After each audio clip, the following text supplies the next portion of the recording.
दोस्तों नमस्कार, मैं श्री राजेश इंडोलॉजी के इस सत्र में आप सबका स्वागत करता हूं।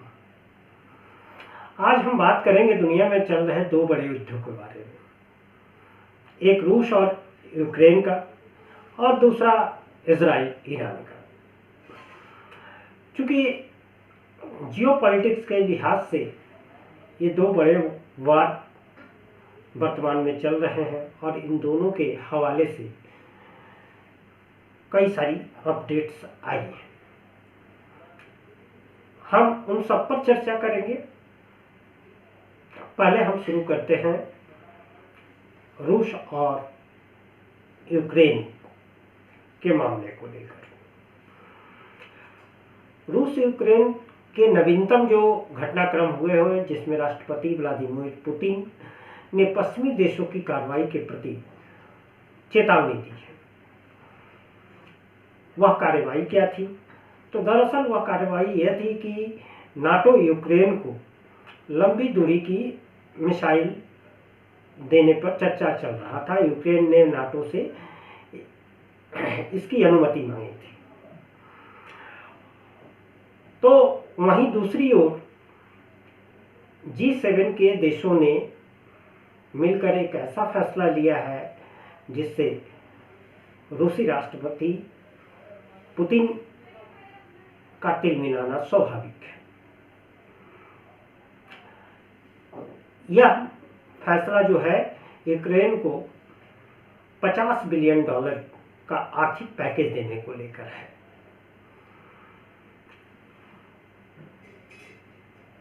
कुछ दिन पहले ही यूक्रेन के राष्ट्रपति व्लादिमीर ज़ेलेंस्की ने नाटो देशों से अनुमति मांगी थी और सहयोग भी मांगा था कि यूक्रेन रूस के जो अंदरूनी हिस्से हैं उसमें वह लंबी दूरी की मिसाइल की क्षमता उसे मिल जाए तो वह हमला कर सकता है। इसको लेकर राष्ट्रपति पुतिन ने सीधे सीधे अमेरिका की ओर इशारा करते हुए कहा कि अगर ऐसा होता है तो वह पूरा जवाब देंगे। पुतिन ने संकेत दिया है कि रूस की रक्षा मंत्रालय इस संबंध में विस्तृत रणनीति बना रही है। रूस कैसे जवाब देगा यह उन्होंने तो नहीं बताया, लेकिन ये निश्चित किया है कि रूस इसका जवाब बहुत ही जोरदार तरीके से देगा। क्योंकि अगर यूक्रेन को पश्चिमी देशों से मिसाइलें मिलती हैं तो यह नाटो देशों की सीधी सीधी भागीदारी इस युद्ध में मानी जाएगी, जो यह बताता है कि युद्ध के इस चरण में तनाव पहले से काफी बढ़ गया है और रूस किसी भी प्रकार के हमलों को अपने लिए गंभीर चुनौती भी मानता है। इसी को लेकर पुतिन ने अमेरिका को सीधी सीधी चेतावनी दी। दूसरी ओर G7 के देशों ने यूक्रेन के लिए $50 अरब का आर्थिक पैकेज देने पर अपनी सहमति जताई है। एक तरह से फैसला हो गया है। जो रूस की जो फ्रीज की गई संपत्तियां थी उनसे जो प्राप्त हुए ब्याज थे या लाभ है, उनसे इस $50 अरब का वित्त पोषण किया जाएगा। यह ऋण भविष्य में मिलने वाले लाभ से चुकाया जाएगा, जिसमें $250 अरब की रूस की संपत्तियां शामिल है, जो कि जब रूस पर अमेरिका ने सैंक्शन लगाया था तो रूस की जो ये संपत्तियां थी उसे अमेरिका ने जब्त कर ली थी। अमेरिका इस ऋण में $20 अरब का योगदान करेगा, जो चुनाव से पहले अमेरिकी चुनाव के पहले यह एक महत्वपूर्ण कदम माना जा सकता है और इसे अमेरिका में एक राजनीतिक हथकंडा भी बताया जाता है। यूरोपीय संघ भी इस पैकेज में €35 अरब का योगदान करने का फैसला लिया है। जिससे यूक्रेन की जो वर्तमान वित्तीय जरूरत है उसे पूरा किया जा सके। G7 का यह कदम यूक्रेन की आर्थिक स्थिरता को बढ़ावा देने के लिए है, ऐसा पश्चिमी देशों का कहना है, जबकि रूस का मानना ऐसा है कि इन पैसों का यूक्रेन रूस के खिलाफ हमले करने में करेगा। वहीं यूक्रेन का एक अलग दावा, यूक्रेन अपनी नाराजगी इस पर भी जताता है कि उत्तर कोरियाई लगभग 12,000 सैनिक रूस की तरफ से यूक्रेन में लड़ने के लिए आ रहे हैं।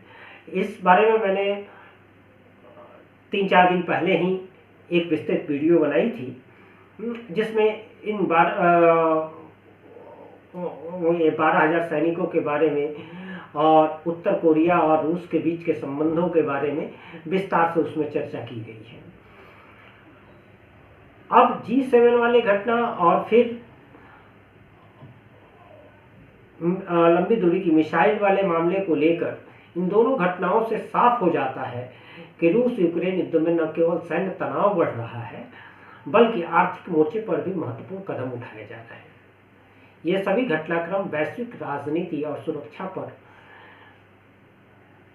कितना प्रभाव डालेगा, इसकी कल्पना की जा सकती है। इससे एशिया और यूरोप दोनों ही प्रभावित हुए बगैर नहीं रह सकते हैं। अब दूसरी ओर दूसरी घटना में आगे बढ़ते हैं, इजराइल और ईरान के युद्ध को लेकर। अभी 26 अक्टूबर की सुबह तड़के एकदम 2 से 5 बजे के बीच इजराइल ने ईरान के 20 ठिकानों पर ताबड़तोड़ हवाई हमले किए। यह हमला बीते साल 7 अक्टूबर को हमास द्वारा इजराइल पर किए गए हमले के परिप्रेक्ष्य में है। हाल ही में जो इजराइल ने हमले किए हैं उससे क्या नुकसान हुआ है या इस संघर्ष का क्या महत्व है और आगे क्या हो सकती है, आइए इस पर चर्चा करते हैं। दरअसल शुक्रवार और शनिवार की दरमियानी रात या शनिवार की को तड़के सुबह कहें तो इजराइल ने तेहरान के और इराक की सीमा के बिल्कुल निकट इलाम और खुजिस्तान प्रांत जो है वहाँ के ईरानी सैन्य ठिकानों पर हमले किए हैं। इजराइल ने इस हमले को ईरान की 1 अक्टूबर को इजराइल पर किए गए मिसाइल हमले के जवाब बताता है। ईरान ने इजराइल के हमले को सीमित क्षति बताते हुए 4 ईरानी सैनिकों के मारे जाने की सूचना दी है। हालांकि इसके पहले कहा जा रहा था ईरान ने केवल 2 सैनिकों के मारे जाने की ही पुष्टि की थी। इजराइल ने इस बार ऐसे ठिकानों को निशाना नहीं बनाया जो तेल और परमाणु सुविधाओं वाले थे, क्योंकि इस हमले के पहले पूरी दुनिया में ये चर्चा थी कि इजराइल जो है वह ईरान के न्यूक्लियर पावर प्लांट और न्यूक्लियर जो फैसिलिटेशन सेंटर है और जो उनकी परमाणु कार्यक्रम चल रहे हैं उसको निशाना बनाएगा और तेल के ठिकानों को निशाना बनाएगा, जिससे कि ईरान के परमाणु मंसूबे को खत्म किया जा सके और उसकी आर्थिक रूप से कमर तोड़ी जा सके। हालांकि ऐसा नहीं हुआ, और नहीं हुआ तो एक मामले में ये माना जाए कि यह विनाशकारी परिणाम लाने वाला था, जिससे लगभग आधी दुनिया प्रभावित हुए बगैर नहीं रहती। ईरान ने इजराइल के इस हमले को गंभीरता से लिया है और ईरान ने तुरंत ही जवाबी कार्रवाई करने की चेतावनी भी दे डाली है। ईरान के अधिकारियों ने पहले ही कहा था किसी भी हमले का वह जवाब देंगे। अब ईरान के सामने एक कठिन दुविधा है। कि वह प्रतिशोधी कार्रवाई करे या संयम बरते। अगर वह संयम बरतता है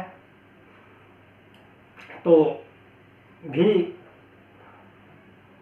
चीज़ें सही जगह पर नहीं आती। अगर जवाबी कार्रवाई करता है तो इसे आक्रामकता तो माना ही जाएगा। इसे लेके ईरान के जो सर्वोच्च नेता है अयातुल्ला अली खमैनी, उनके लिए फैसला लेना थोड़ा कठिन हो गया है।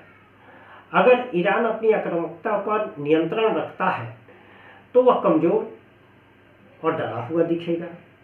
दूसरी अगर वह जवाबी हमला करता है तो यह तनाव और बढ़ जाएगा और इसके परिणाम घातक हो सकते हैं।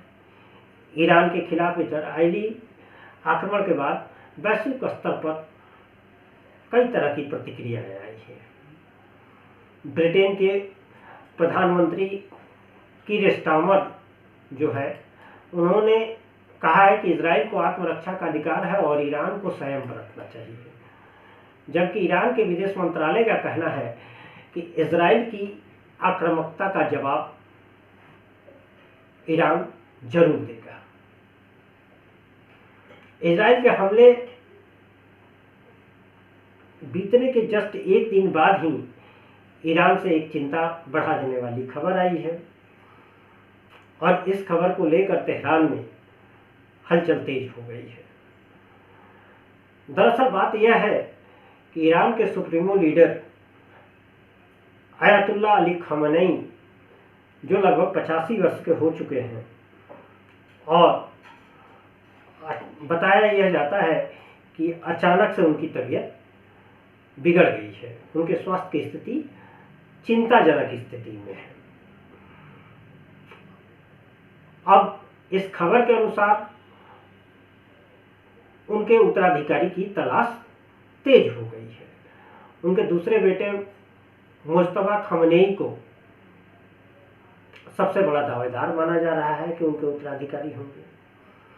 लेकिन एक तबका यह भी कयास लगा रहा है कि खमनेई की तबीयत कोई बिगड़ी नहीं है, बल्कि इजराइल के हमले में उनको नुकसान पहुंचा है और ईरान इस बात को छिपाने की कोशिश करता है। हालांकि इजराइल ने भी इसको लेकर कोई बात नहीं की है। यह पूरी तरह से कयास है और इसकी पुष्टि कहीं से नहीं हुई है। यह कयास मनगढ़ंत भी हो सकता है। कयास अक्सर ही मनगढ़ंत होते ही हैं। यह स्थिति न केवल इजराइल ईरान के लिए बल्कि पूरे मिडिल ईस्ट के लिए चिंताजनक है। अगर ईरान अपनी धमकियों पर नियंत्रण नहीं रखता है तो तनाव और बढ़ सकता है और इसके विनाशकारी परिणाम सामने आ सकते हैं। वैश्विक समुदाय को इस स्थिति को नियंत्रण में करने के लिए पूरे जोश खरोश के साथ दोनों पक्षों को एक साथ लाकर उनमें एक सामंजस्य, एक समझौते की स्थिति बनाने की कोशिश करनी चाहिए। हमारा यह वीडियो आपको कैसा लगा? अगर वीडियो पसंद आया हो तो कृपया लाइक करें, शेयर करें, चैनल को सब्सक्राइब करें। सब्सक्राइब के साथ लगे बेल आइकन बटन को जरूर दबाएं ताकि अगली वीडियो जब भी अपलोड की जाए इसकी सूचना आपको मिल जाए। चूँकि चैनल नया है, आपके सहयोग की आवश्यकता है, तो चैनल को सब्सक्राइब करना ना भूलें। अगले वीडियो में हम और भी महत्वपूर्ण विषयों पर चर्चा करेंगे। तब तक के लिए धन्यवाद।